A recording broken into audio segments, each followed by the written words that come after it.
Welcome to the Sliver and Bite podcast, where we explore everything food, how to cook it, and even how to grow it. Let's make hot honey chicken strips.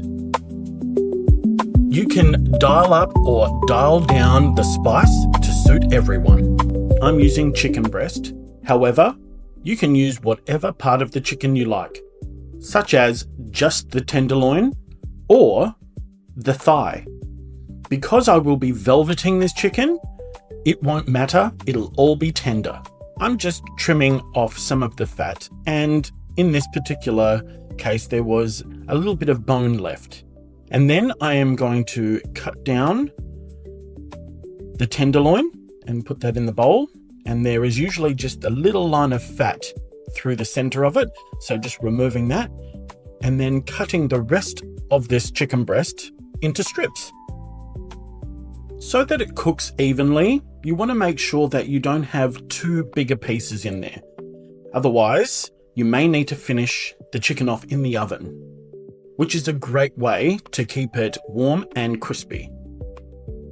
And now it's time to velvet. And if you are unfamiliar with this term, I am pouring baking soda over the chicken, massaging it in, and that'll sit in the fridge for up to 15 minutes.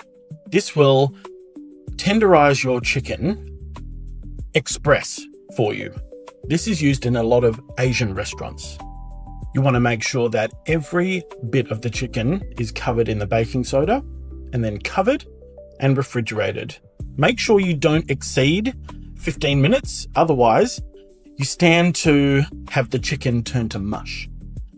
Once the 15 minutes is up, you can put it in a cold bowl of water, and we're just going to wash each individual chicken strip off just to make sure that the baking soda is completely removed. I'm putting this on a clean tea towel. In the past, I have used paper towel. However, the paper towel, once it gets wet, starts to lift off onto the chicken. And as long as you put the tea towel on a hot wash, it will kill any bacteria. Now it's time to thoroughly dry the chicken. Make sure that there are no water droplets on it. And that's just off to the side while we get the marinade ready. We're going to go in with some Greek yogurt. And now pouring in my plate of flavour. We're going in with some cayenne pepper, smoked paprika, onion powder, garlic powder, and salt. However, you can let your imagination go wild and put in whatever you like. And then mixing that thoroughly. You can actually use this mix to tenderize your chicken. You just need to make sure that you prepare this the day before and let the chicken sit overnight. Now just adding the chicken strips into the marinade and giving that a good mix and making sure that every piece of chicken is touching the marinade. And we're covered with some cling film or a lid and placing in the fridge. Because I've already velveted, I would have it in there for up to 2 hours. Now it's time to get ready for our coating.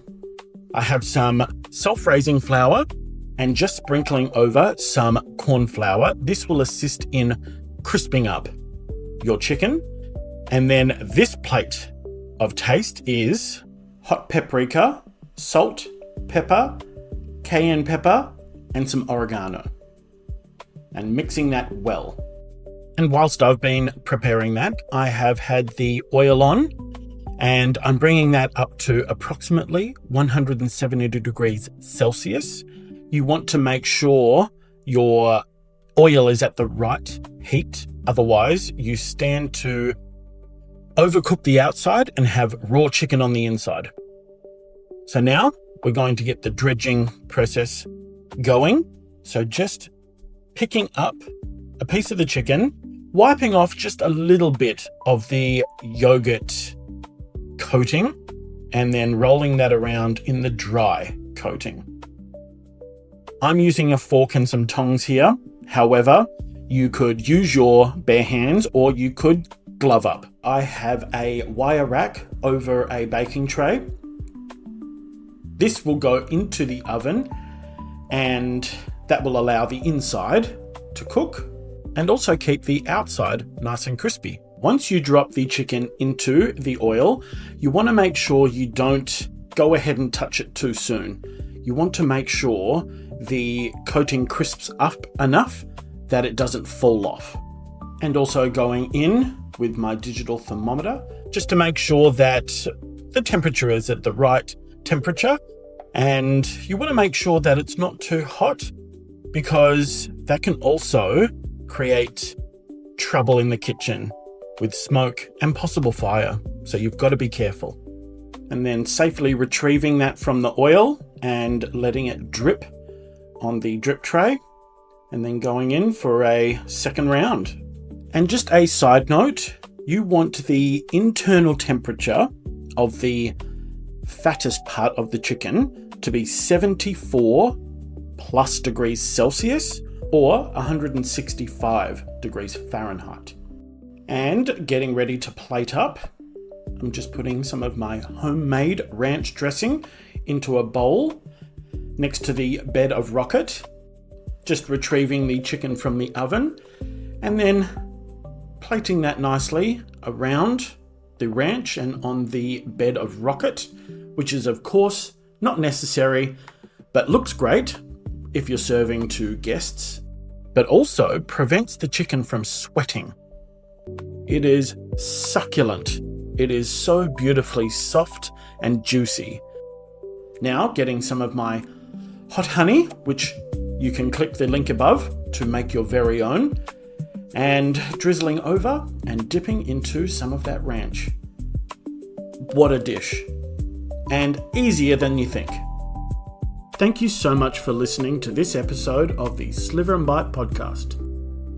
Please don't forget to like, subscribe, and leave a comment. You can head to sliverandbite.com.au to check out this and so many other recipes. You can also head to YouTube and find me at Sliver and Bite TV, where you can find real-time cooking tutorials and cook along with me. And just remember, if I can cook it, you can cook it too.